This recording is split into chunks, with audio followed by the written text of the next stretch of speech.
देखिए class 10 math exercise chapter number 1.1 वास्तविक संख्या और इसका होता है इंग्लिश रियल नंबर। देखिए आज पहला एक्सरसाइज है, हम पहला एक्सरसाइज पूरा कंप्लीट करेंगे। तो पहला एक्सरसाइज में फर्स्ट क्वेश्चन कह रहा है, पहला क्वेश्चन यूक्लिड विभाजन विधि से ज्ञात करने के लिए HCF। तो पहले हम लोग जानेंगे HCF का फुल फॉर्म क्या होता है। हाईएस्ट कॉमन फैक्टर, यानी सबसे ज्यादा जिसका गुणांक होता है वो होता है HCF। देखिए 135 और 225 का कह रहा है HCF निकालने के लिए। तो जिस तरह से हम लोग बच्चे में भाग देते थे उसी तरह इस तरह से भी भाग देंगे। 135 और 225 में भाग देते हैं। तो 135 को 225 में भाग देते एक बार में लगता है 135 और इसको हम जब सब्ट्रैक्ट करते हैं घटाते हैं तो 90 बचता है। तो फिर उस 90 को 135 में भाग देंगे। फिर 135 में 90 से भाग देते तो एक बार में लगता है 90 को अगर हम घटाते हैं तो 45 बचता है 45। इस 45 को 90 में फिर से देते हैं तो दो बार में पूरा भाग लग जाता है। तो हम देखते हैं यूक्लिड विभाजन में क्या कहता है। उसका फॉर्मूला बताया जाता है भाज्य बराबर भाजक गुणे भागफल जोड़ शेष। इस फार्मूला पे हम लोग इसको सिद्ध करते हैं। देखिए प्रथम चरण हो गया ये, द्वितीय चरण ये, तृतीय चरण ये। तो प्रथम चरण में क्या हुआ, प्रथम चरण में क्या रहा है, भाज्य बराबर यानी 225 बराबर भाजक 135 गुणे 1 शेषफल 90। फिर द्वितीय चरण में 135 बराबर 90 गुणे 1 प्लस 145। तृतीय चरण में 90 बराबर 45 गुणे 2 प्लस 0, यानी अर्थात कहने का मतलब है कि 45 से पूरा ये विभाजित हो गया है। इसलिए यूक्लिड विभाजन से कह रहा है क्या चीज, इसका HCF कितना होगा बाबू, 45 होगा। ठीक है, पहला क्वेश्चन कंप्लीट। इसी प्रकार 1 का तीनों क्वेश्चन एक ही प्रकार बनेगा। 1 का 2 और 3 तुम लोग खुद से हल कर लेगा इसी प्रकार।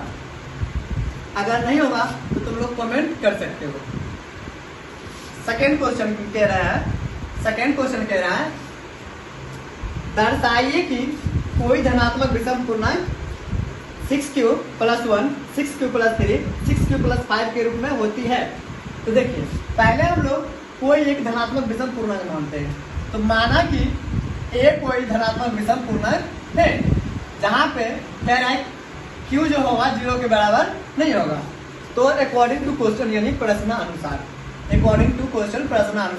तो कहता है a बराबर 2q + r, ये मेरा फॉर्मूला होता है। a बराबर 2q + r ये मेरा फॉर्मूला होता है। तो जहाँ हम लोग ले सकते हैं r का मान, तो कह रहा है जहाँ r बराबर 0, 1, 2, 3। तो इस तरह से हम इस फॉर्मूला पे हम इसको हल करते हैं। तो जब हम r का मान 0 लेते हैं तो हो जाता है 2q + r बराबर 0, तो 2q + 0। इसको हम लोग इक्वेशन 1 यानी समीकरण फर्स्ट मानते हैं। फिर कहता है r का मान 1 लेते हैं तो हो जाता है 2q + 1, इसको हम लोग समीकरण 2 मान लेते हैं। फिर इसी तरह आता है 2 मानते हैं तो ये समीकरण 3 हो जाता है। इसी तरह 3 मानते हैं तो ये समीकरण 4 हो जाता है। तो इस तरह से समीकरण 1 तथा 2 एवं 3, 4 से साफ स्पष्ट होता है कि 6q + 1, 6q + 3, 6q + 5 के रूप में हम लिख सकते हैं। इस तरह से ही ये क्वेश्चन डील होता है। अगर किसी को समझ नहीं आया तो फिर से वो कमेंट कर सकते हैं या फिर से पूछ सकते हैं। देखिए आइए 3 नंबर क्वेश्चन कहता है किसी परेड में 616 सदस्य वाले एक सैनिक आर्मी की टुकड़ी है और कहता है 32 सदस्य वाले एक आर्मी की परेड में पीछे मोर्चा कर रही है। यानी कह रहा है कि इतना टोटल संख्या सदस्यों की संख्या 616 है और परेड में सेना की टोली कितनी है, 12 है। तो हमको क्या करना है, इसमें HCF ज्ञात करना है। कहता है मोर्चा में कितने मोर्चा कर रहे हैं। तो देखिए अकॉर्डिंग टू क्वेश्चन से यानी सैनिक की संख्या कितनी दोनों, तो 616 और टोली की संख्या 12। इसलिए अकॉर्डिंग टू क्वेश्चन प्रश्नानुसार से 32 को हम लोग 616 में भाग देते हैं।